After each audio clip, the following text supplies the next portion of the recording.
August 17, 1943. East Anglia, England. 20,000 feet above the coastal fog, Second Lieutenant Robert Murphy pressed his oxygen mask tighter against his face as his B-17 shuddered through the morning turbulence. The intercom crackled. Target, Schweinfurt and Regensburg. Deep inside Germany. No fighter escort for most of the route. Murphy's hands trembled on the controls. Not from cold, though the temperature outside read -40 degrees. From knowledge. Everyone knew the odds. 1 in 5 crews wouldn't come home. The mission briefing 3 hours earlier had been electric with tension. Officers pulled back the curtain covering the wall map, and 300 airmen went silent. The red ribbons stretched from England across the North Sea, over Holland, deep into the heart of Nazi Germany. Deeper than any mission before. 2 targets, 2 formations, 16 bomb groups, 376 B-17 flying fortresses carrying nearly 4,000 young Americans into what would become the most devastating single day of the air war over Europe. Brigadier General Robert Williams commanded the 1st Bomb Division heading to Schweinfurt. Colonel Curtis LeMay led the 3rd Air Division toward Regensburg. LeMay was different. He never asked his men to fly missions he wouldn't fly himself. This morning he sat in the lead bomber, knowing full well that German fighters would track every mile of their penetration into Reich airspace. The plan was audacious. The Regensburg force would bomb the Messerschmitt fighter production facilities and then continue south over the Alps to land in North Africa. The Schweinfurt formation would hit the ball-bearing plants and fight their way back to England. 2 simultaneous strikes designed to split German fighter defenses and cripple industrial capacity. But plans made in comfortable briefing rooms rarely survive contact with reality. That morning, thick fog blanketed the English Midlands. The weather was supposed to clear by dawn. It didn't. LeMay's 3rd Air Division at coastal bases saw patches of sky first. His crews climbed into their bombers at 6 in the morning, while fog still clung to the tarmac like wet wool. The original plan called for both formations to enter German airspace within minutes of each other. Timing was everything. If they arrived separately, the Luftwaffe could concentrate its entire fighter force against each formation in turn. LeMay faced an impossible choice. His bombers carried enough fuel for the 11-hour mission to North Africa. Every minute circling over England burned precious gallons they'd need over the Mediterranean. If they waited too long for the Schweinfurt force, his crews would ditch in the sea hundreds of miles from any friendly shore. At 10 minutes past 9, 90 minutes behind schedule, LeMay made the decision. They were going. His 146 B-17s began their takeoffs into marginal visibility. Pilots climbed on instruments through 2 layers of overcast, each crew praying they wouldn't collide with another bomber hidden in the clouds. It was a testament to LeMay's rigorous instrument training that all aircraft emerged from the murk intact and formed their combat boxes over the Norfolk coast. But the Schweinfurt force remained grounded. Fog at their inland bases refused to lift. General Frederick Anderson, commanding the mission from headquarters, agonized over the decision. By the time visibility improved enough for the 230 B-17s bound for Schweinfurt to take off, it was past noon. The German fighter controllers had been tracking LeMay's formation for hours. They knew exactly where the Americans were going. They would have time to refuel and rearm after attacking the first wave. The Schweinfurt force would face the full fury of the Luftwaffe with no element of surprise whatsoever. LeMay's formation crossed the Dutch coast at 10 in the morning. The North Sea lay behind them. Enemy territory ahead. The P-47 Thunderbolts providing escort did their best, but everyone knew the bitter truth. The fighters had range to reach just inside Belgium before their fuel forced them to turn back. After that, the flying fortresses would be alone over Germany for more than 2 hours. Alone with their 1350 caliber machine guns per aircraft and the theory that tight formation flying would create overlapping fields of defensive fire strong enough to repel fighter attacks. It was a theory about to be tested to destruction. The German fighter pilots had been waiting. Over 300 Messerschmitt Bf-109s and Focke-Wulf Fw-190s from 24 bases rose to meet the American formation. They stayed beyond gun range at first, studying the bomber stream, identifying the groups flying the loosest formations, plotting their attacks. Then they came in waves. The Luftwaffe had learned hard lessons attacking B-17 formations from the rear. The tail gunners were experienced. The overlapping defensive fire from multiple bombers was murderous. Attacking from behind required dozens of cannon hits to bring down a single fortress. So the Germans developed new tactics. They attacked from the front, from 12 o'clock high, diving straight through the formation at closing speeds exceeding 600 miles per hour. At that speed, bomber gunners had perhaps 3 seconds to track, aim, and fire before the enemy fighter flashed past. The B-17's nose was its weakest point. The bombardier and navigator had only single handheld machine guns. A few well-placed cannon shells could obliterate the entire forward crew compartment. Staff Sergeant James O'Brien crouched in the ball turret of a B-17 in the low squadron. Through his plexiglass sphere hanging beneath the bomber's belly, he watched the first fighters roll in. LeMay's formation, the lead bombardier, called out corrections. The entire formation followed his commands. No individual bomb runs. That would break formation and invite fighter attacks on isolated aircraft. Every bomber dropped when the lead bomber dropped. 300 tons of high explosive and incendiary bombs fell away from the formation in 60 seconds. The factory complex disappeared under a blanket of explosions. Buildings collapsed. Fuel tanks erupted. Machine tools shattered. The fuselage jigs for the new Me-262 jet fighter, Germany's technological leap forward in fighter design, were destroyed. The raid severely damaged Regensburg's production capacity, at least temporarily. But the mission was far from over. LeMay's formation still had to fly south across Germany, over the Alps, across the Mediterranean to airfields in North Africa. The German fighters, having landed to refuel and rearm during the bomb run, rose again to continue their attacks. More bombers fell. Some simply disappeared in mid-air explosions as fighters found fuel tanks or bomb bay remnants. Others spiraled down, trailing fire and debris. Parachutes blossomed in the sky, white mushrooms of silk against blue. Each parachute represented one man who might survive as a prisoner of war. But 10 men crewed each B-17. Simple mathematics. If 3 parachutes appeared from a falling bomber, 7 men died inside it. The survivors pressed on. Over the Alps, the German fighters finally turned back. Fuel exhausted, ammunition spent. But the B-17s faced new challenges. Many bombers had battle damage, shot-out engines, shredded control surfaces, wounded crew members bleeding in unheated fuselages. They flew on fumes across the Mediterranean. Some wouldn't make it. Crews watched their fuel gauges drop toward zero and prepared to ditch in the sea. At 5:30 in the evening, 11 hours after takeoff, the first bombers staggered into airfields in North Africa. Of the 146 B-17s that departed England that morning, only 122 touched down in Africa. 24 bombers lost. Nearly 250 men dead or captured. But the carnage at Regensburg paled compared to what happened at Schweinfurt. The 1st Bomb Division took off 3.5 hours after LeMay's force. By the time they crossed into German airspace, the Luftwaffe was ready. Every available fighter had been vectored to intercept. The German pilots were rested, refueled, rearmed. They fell on the Schweinfurt formation with practiced fury. Lieutenant Colonel Burnley Jr., a staff officer flying as an observer in one of the lead bombers, later described the experience in a report that became famous throughout the 8th Air Force.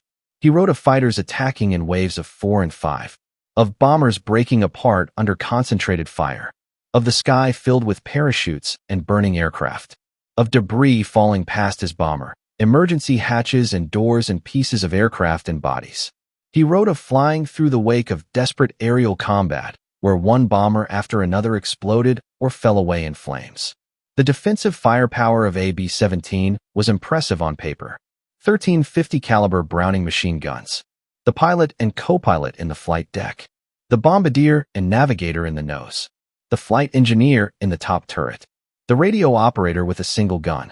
2 waist gunners at the side windows. The ball turret gunner beneath the fuselage. The tail gunner at the rear. Each position manned by a young airman who had trained for months to defend his bomber and his crew. The guns fired 700 rounds per minute. The ammunition belts snaked through the aircraft interior. Spent brass casings littered the floors. Gun barrels grew hot enough to glow. But the mathematics of aerial combat were brutal. A B-17 weighed 65,000 pounds fully loaded. It flew at 180 miles per hour in formation. A Focke-Wulf 190 weighed 10,000 pounds and reached 400 miles per hour. The fighter could choose the time and angle of attack. The bomber could only maintain formation and fire back. German fighters mounting 20mm and 30mm cannons had longer effective range than the 50 caliber guns. A fighter could stand off 2,000 yards and pump explosive shells into bomber formations. The bomber gunners had to wait until fighters close to 500 yards before their guns were effective. The Germans also developed specialized weapons. The Wurfverbrenate 21, an unguided rocket launched from tubes beneath fighter wings. A single rocket could destroy a B-17 with a direct hit. The weapon was inaccurate, but fired into a tight formation, the rockets had devastating psychological effect. Bomber crews watched 21-centimeter rockets trail smoke as they arced toward the formation. Each impact created an explosion that could tear a wing off or blow a bomber in half. The Schweinfurt force flew through 2 hours of sustained fighter attacks, from the Belgian border to the target and back. The Germans had figured out the tactics. Hit the lead bombers to disrupt the formation, then concentrate on stragglers and damaged aircraft. Any bomber that fell out of formation was doomed. Without the overlapping defensive fire of 30 or 40 aircraft, a single B-17 couldn't survive against 4 or 5 fighters working in coordination. Technical Sergeant Michael Aruth flew as a ball turret gunner in one of the middle groups. His position gave him an unobstructed view of the slaughter. He watched bombers ahead of his aircraft taking hits, engines exploding, wings folding, fuselages breaking in half. He fired at enemy fighters until his guns jammed. Then he cleared the jam and fired again. His turret filled with spent brass. The motors whined as he tracked targets. His oxygen mask fogged with each breath. His hands cramped on the gun controls. Time lost meaning. There was only the next fighter, the next burst of fire, the next bomber falling away. The ball turret was both the most effective and most vulnerable position on the bomber. The gunner had 360-degree vision. He could engage fighters attacking from below, the blind spot for most other crew positions. But the turret was also a death trap. If the bomber went down, the ball turret gunner had almost no chance of escape.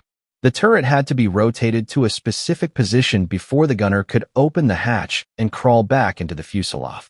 If hydraulic power failed, the turret couldn't be moved. The gunner was trapped. If the landing gear was damaged and the bomber had to belly land, the ball turret would be crushed on impact with the gunner inside. Many ball turret gunners were small men, chosen specifically because they could fit into the cramped sphere. They climbed in after takeoff and stayed there until the bomber was safely back over England. The temperature at 25,000 feet was 40 below zero. The waist gunners stood at open windows exposed to the hurricane-force slipstream. They wore heated suits with electrical elements woven through the fabric. But the suits often malfunctioned. Frostbite was common. Hands froze to metal gun parts. Oxygen masks froze to faces. Men urinated in their flight suits because leaving position was impossible during combat. The smell of cordite and hydraulic fluid and fierce sweat filled every bomber.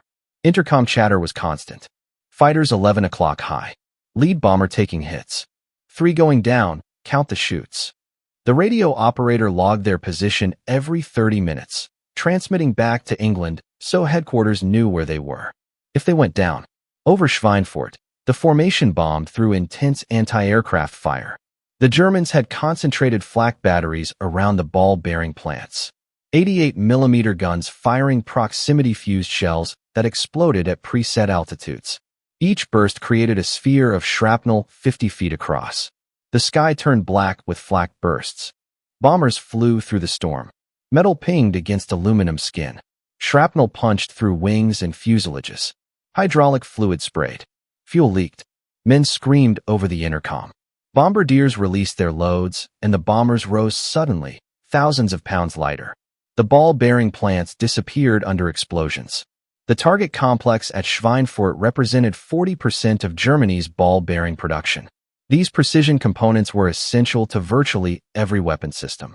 Aircraft, tanks, vehicles, artillery, submarines.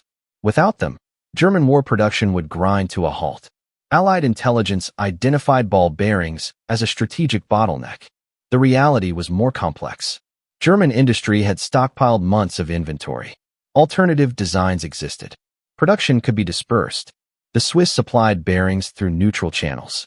Captain William Lanford piloted a B-17 in the lead combat wing. His bombardier, First Lieutenant Thomas Drake, had trained for a year to use the Norden bomb sight. Drake was 22. He came from Nebraska. He had never seen combat before joining the Air Force. Now he released 4,000 pounds of explosives on factories filled with workers. Drake never spoke about it afterward. Some burdens were too heavy for words. The bomb bay doors opened hydraulically. Wind roared through the fuselage. The bombs hung on racks, painted olive drab with yellow stripes. When the lead bombardier's bombs released, Drake triggered his own. The aircraft surged upward. The bombardier's job was done. Now came the fight home. German fighter attacks intensified after the bomb run. Formation discipline broke slightly as aircraft maneuvered away from the target. Some bombers struggled with flak damage. Others had mechanical problems. Luftwaffe pilots targeted these stragglers. A damaged bomber falling behind the formation was easy prey. First Lieutenant David Morrison's B-17 took a direct flak hit in the No. 2 engine over target. The engine exploded, shrapnel tearing through the wing. Morrison feathered the propeller, but the bomber lost altitude. He applied full power to the remaining engines. The aircraft vibrated badly. The wing showed visible structural damage. Morrison called to his crew. "We're falling behind. Gunner, stay alert." They came within minutes. For FW-190s in coordinated attack, they hit Morrison's bomber from multiple angles. The top turret gunner got one fighter. Saw it spiral away trailing smoke. But 3 others pressed their attacks. 20mm shells walked down the fuselage. The radio operator was hit. The waist gunner took shrapnel in the leg. Morrison gave the order to bail out. The crew hesitated. Bailing out over Germany meant capture. Years as prisoners of war. But staying meant death. The navigator opened the nose hatch. The bombardier went first, tumbling into the slipstream. One by one, the crew abandoned the bomber.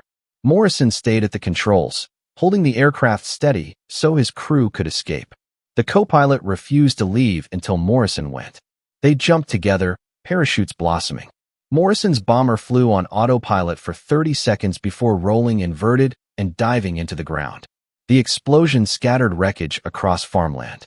Morrison and his crew landed in fields miles away. Local police gathered them within hours. They spent the rest of the war in Stalag Luft 3. Morrison was lucky. His entire crew survived. Many were not so fortunate. A bomber hit in the fuel tanks exploded instantly. 10 men simply ceased to exist. No parachutes. No survivors. One moment flying. The next moment an expanding ball of flame. The psychological strain was immense. Young men watched friends die in horrible ways. They saw bombers break apart. They saw parachutes on fire. They heard screams over the radio. Then they had to land, eat dinner, sleep, and do it again the next day. Some crews cracked. Combat fatigue. Men who had flown 15 missions suddenly couldn't get back in the aircraft. They would sit in briefings and start shaking, or climb into the bomber and freeze. Flight surgeons grounded them. Some went back to the States. Others got ground duties. But there was no recognition of psychological injury. No treatment. Just reassignment and unspoken understanding they had reached their limit. The crews that kept flying developed coping mechanisms. Dark humor. Superstitions. Rituals. Some crews refused to fly certain aircraft. Others had lucky charms. A photograph. A coin. A letter. They performed elaborate pre-flight routines, checking equipment in the same order, convinced deviation would bring disaster. These rituals gave illusion of control where control was impossible. The ground crews watched bombers depart each morning, counting them as they left. Then they waited, listening for engines returning. Counting again. Ground crews maintained the aircraft, repaired battle damage, loaded bombs and ammunition, fueled the bombers. They knew every aircraft intimately. They had names for them. When a bomber didn't return, the ground crew felt the loss personally. Chief Master Sergeant Harold Webb ran a ground crew for the 306th Bomb Group at Thule. His crew maintained 6 B-17s. On August 17th, 2 didn't come home. Webb and his men stood on the hardstand as survivors landed. They counted holes in returning aircraft. They assessed damage. They talked quietly with crew chiefs about repairs. They didn't talk about 2 empty hardstands. Everyone knew. Everyone felt it. Talking made it worse. That night, Webb wrote letters to families. He told them their sons died serving their country, that they were brave, that the crew did everything possible.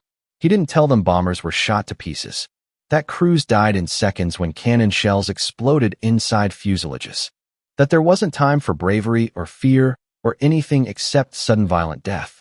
He wrote what he could. It wasn't much, but it was something. The mission rippled through the entire 8th Air Force. 60 bombers lost, 600 men gone. The numbers were abstract until you walked through barracks and saw empty bunks, until you went to the mess hall and saw empty seats, until you went to the equipment shed and saw unclaimed flight gear. Then numbers became real. Replacement crews arrived within days. Fresh-faced young men straight from training bases. They had minimal combat experience. Some never flew over hostile territory. They were eager, enthusiastic, confident. Veteran crews looked at them with something between pity and envy. The replacements didn't know yet what they faced. They still believed propaganda about the invincible flying fortress. They still thought formation flying and defensive firepower would protect them. Veterans knew better. The replacements would learn soon enough. The training pipeline that produced these crews was itself a massive industrial operation. Across the American South and Southwest, training bases operated round the clock. Maxwell Field in Alabama, Randolph Field in Texas, Williams Field in Arizona. Young men arrived from basic training and began specialized instruction. Pilots trained for months to master the B-17. Navigators learned celestial navigation and dead reckoning. Bombardiers spent hundreds of hours with the Norden bomb sight. Gunners fired thousands of rounds at towed targets. The training was comprehensive but couldn't replicate combat reality.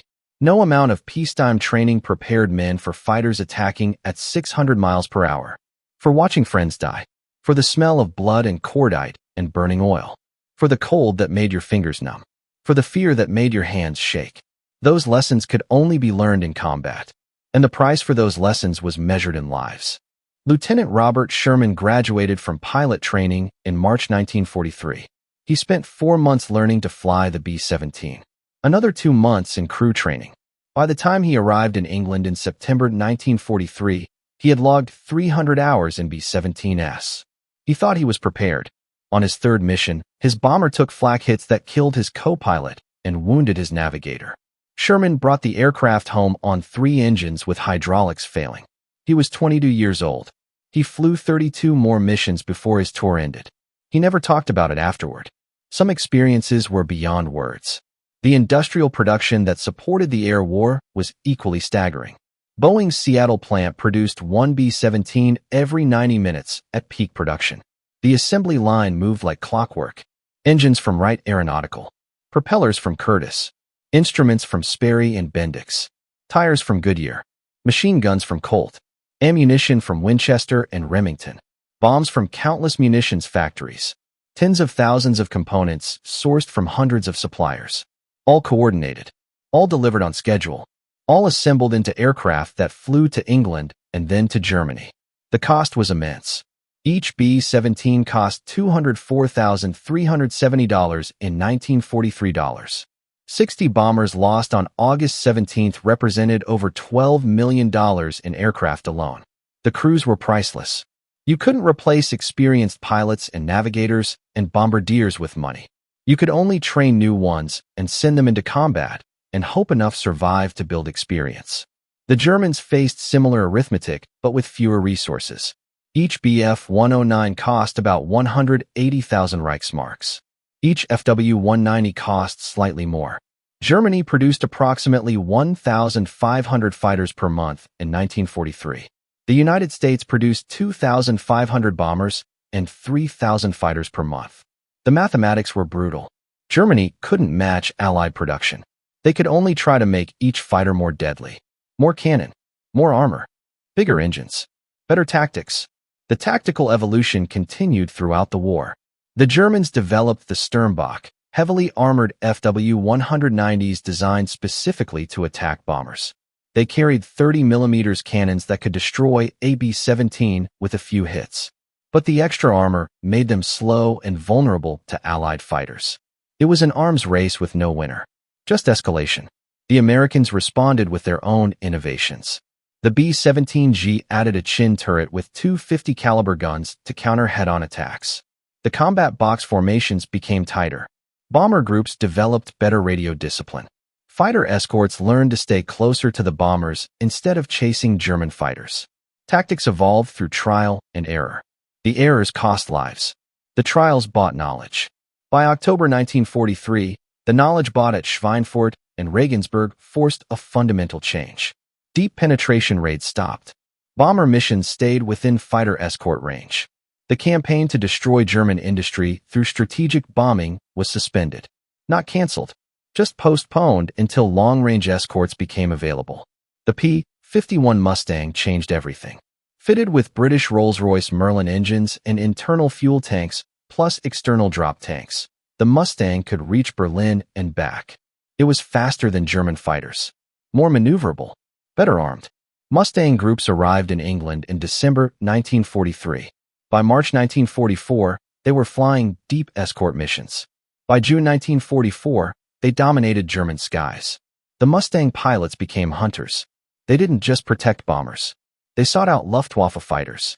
They attacked airfields. They strafed locomotives and trucks. They made it impossible for German fighters to operate effectively. The Luftwaffe lost its experienced pilots faster than they could be replaced. By D-Day, Allied air superiority was absolute. German fighters rarely challenged the bomber streams. When they did, they died. But that was 1944. In August 1943, the P-51 was still in development. In August 1943, bomber crews fought alone. In August 1943, 60 bombers went down in a single mission. 600 men gone. The individual stories of those 600 men deserve remembering. Second Lieutenant James Patterson, bombardier from Ohio, who died when his bomber exploded over Belgium. Staff Sergeant William Rodriguez, ball turret gunner from Texas, captured and held prisoner until 1945. First Lieutenant Thomas McCarthy, pilot from Massachusetts, who brought his damaged bomber home despite 3 wounded crew members. Technical Sergeant Harold Wilson, waist gunner from California, killed by flak over the target. Captain Richard Foster, navigator from New York, who bailed out and evaded capture for 3 weeks before being caught near the Swiss border. Each man had a story. Each man had a family. Each man had dreams and fears and hopes. They were not statistics.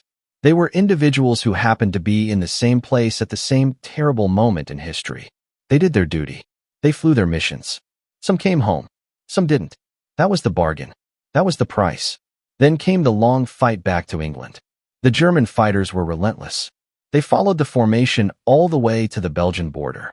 Even when P-47s appeared to escort the bombers for the final leg, the attacks continued. Some German pilots were so committed to bringing down bombers that they followed American fighters into turning dogfights, abandoning their tactical advantage for the chance at one more kill.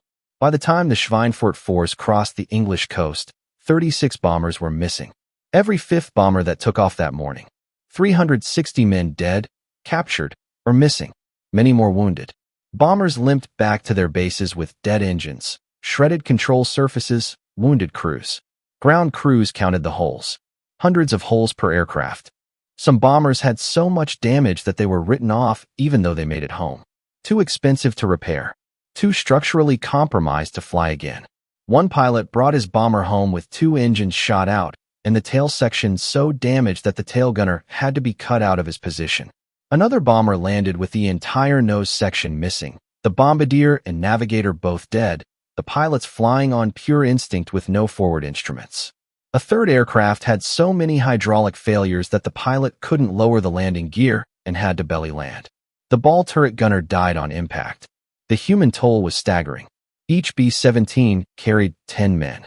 Pilot, co-pilot, navigator, bombardier, flight engineer, radio operator, 2 waist gunners, ball turret gunner, tail gunner. These were not anonymous statistics. They were farm boys from Iowa and factory workers from Detroit and college students from California. They were 19 and 20 and 21 years old. They had mothers and fathers and girlfriends and younger siblings. They had joined the Army Air Forces because it seemed more glamorous than the infantry, because flying was adventure, because someone had to fight. They trained for a year learning their specialties: navigation, bombing, gunnery, They bonded with their crews. 10 men living together, flying together, trusting each other with their lives. When a bomber went down, 10 families received telegrams. 10 empty beds in the barracks. 10 fewer voices at the briefing the next morning. The 8th Air Force lost more than men that day. They lost illusions. The entire American daylight bombing campaign rested on a fundamental assumption that heavily armed bombers in tight formation could fight their way to targets deep in Germany without fighter escort. That the Flying Fortress, with its 13 machine guns and its reputation for absorbing damage, could defend itself. August 17th proved that assumption catastrophically wrong. 60 B-17s lost in a single mission. 16% of the attacking force. 600 men gone. The losses were unsustainable. At that rate, bomber crews had virtually no chance of completing their required 25 mission tours. The mathematics were simple and brutal. If every mission cost 16% losses, after 6 missions, the entire force would be gone. The crews knew it. The commanders knew it. But the bombing campaign continued because there was no alternative. Not yet. The strategic objectives of the mission were partially met. The Messerschmitt factory at Regensburg was severely damaged. The ball-bearing plants at Schweinfurt were hit. But German industry proved far more resilient than Allied intelligence estimated. Within weeks, production resumed. The Germans dispersed manufacturing to smaller facilities. They drew on stockpiled inventory. They repaired damaged machinery faster than expected. The August 17th raids bought time, but didn't cripple German war production.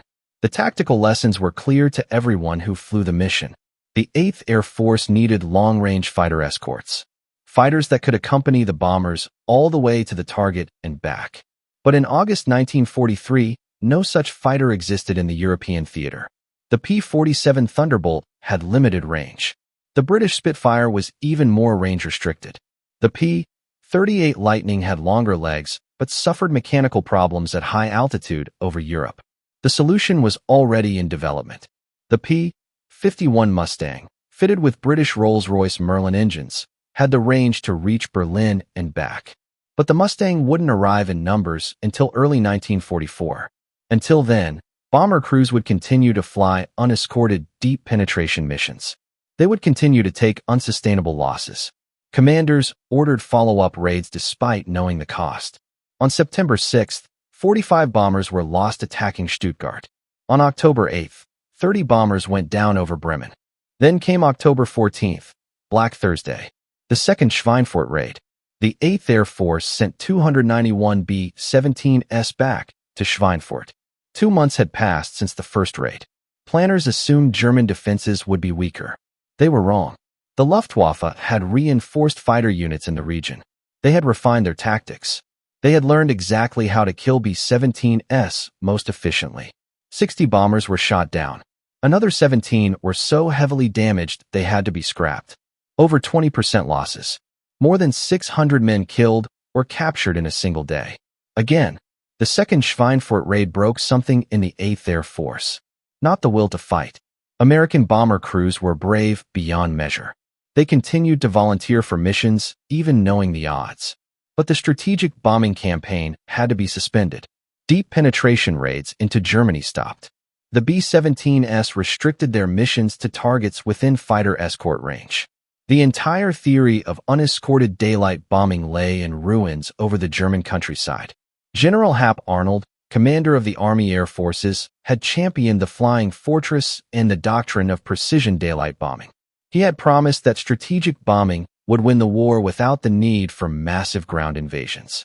The losses at Schweinfurt made him confront reality. He ordered accelerated deployment of P-51 Mustangs to Europe. He authorized development of drop tanks to extend fighter range. He approved new bomber tactics and formation patterns. Most importantly, he stopped sending his men on suicide missions. The technological race intensified. The Luftwaffe deployed new weapons. Improved radar-directed anti-aircraft fire, better fighter aircraft, heavier cannon armament, rockets, and air-to-air bombs. The Me-262 jet fighter, delayed but not stopped by the Regensburg raid, would soon enter service. Jets flew 50 miles per hour faster than anything the Allies had. They could make a single high-speed pass through bomber formations, fire devastating cannon bursts, and escape before defensive gunners could react. The Americans countered with their own innovations. Long-range fighters finally arrived in numbers by early 1944. P-51 Mustangs painted in distinctive squadron colors. P-38 Lightnings with twin booms and central nacelles. Even P-47 Thunderbolts got improved range with external fuel tanks. The fighters didn't just escort bombers. They hunted German fighters. They strafed airfields. They attacked ground targets. By spring 1944, the Allies had achieved air superiority over Europe. The Luftwaffe was defeated not by bomber firepower, but by long-range fighters that could chase German planes back to their bases and destroy them on the ground. The ball-bearing strategy at Schweinfurt ultimately failed, not because the raids weren't damaging.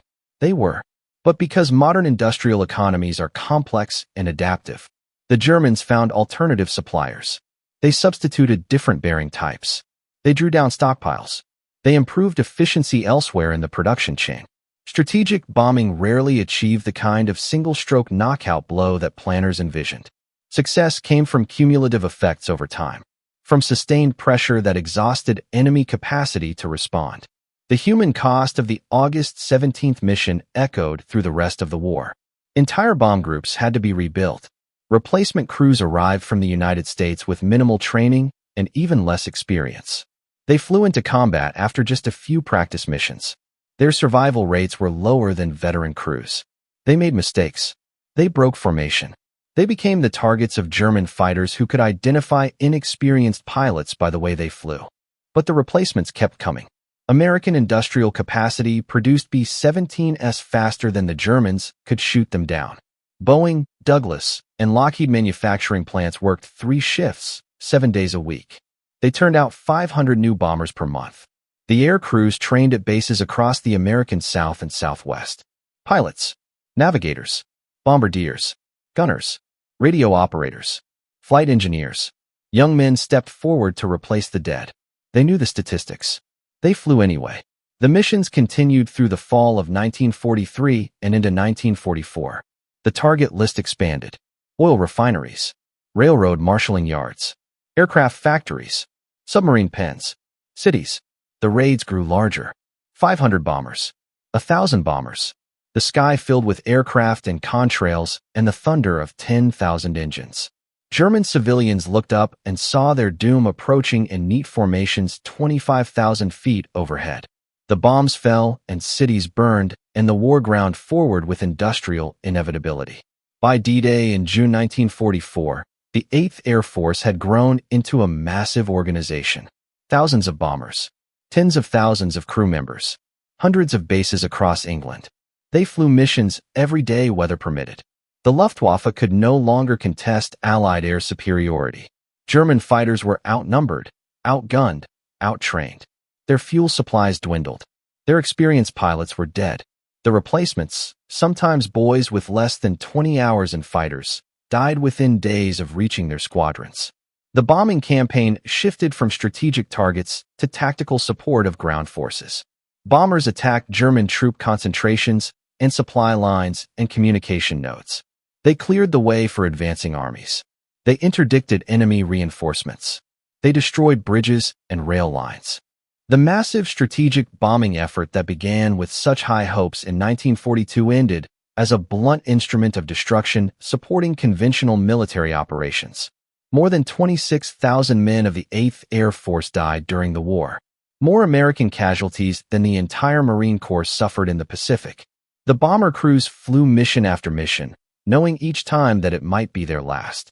A complete tour was 25 missions initially, later increased to 30, then 35. The statistics were grim. Only about 25% of crew members completed their tours. 75% were killed, severely wounded, or captured. Those who survived carried the memories for the rest of their lives.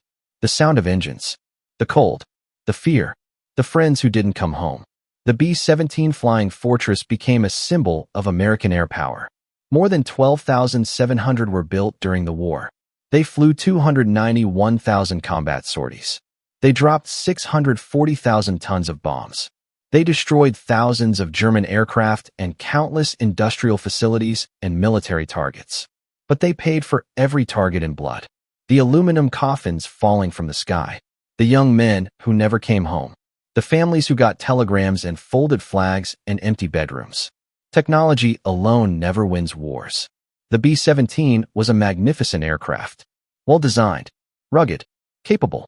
It could absorb enormous damage and still bring its crew home. Stories of fortresses landing with engines missing, tail sections shot away, enormous holes in wings and fuselages became legendary. But technology has limits. A bomber cannot defend itself against determined fighter attack without escort. Formations cannot survive sustained assault from hundreds of enemy fighters. Bravery is not enough. Industrial capacity is not enough. Wars are won by the side that adapts fastest, that learns from its mistakes, that develops new tactics and technologies to overcome challenges. The August 17th mission was a crucible. It revealed the limits of existing doctrine.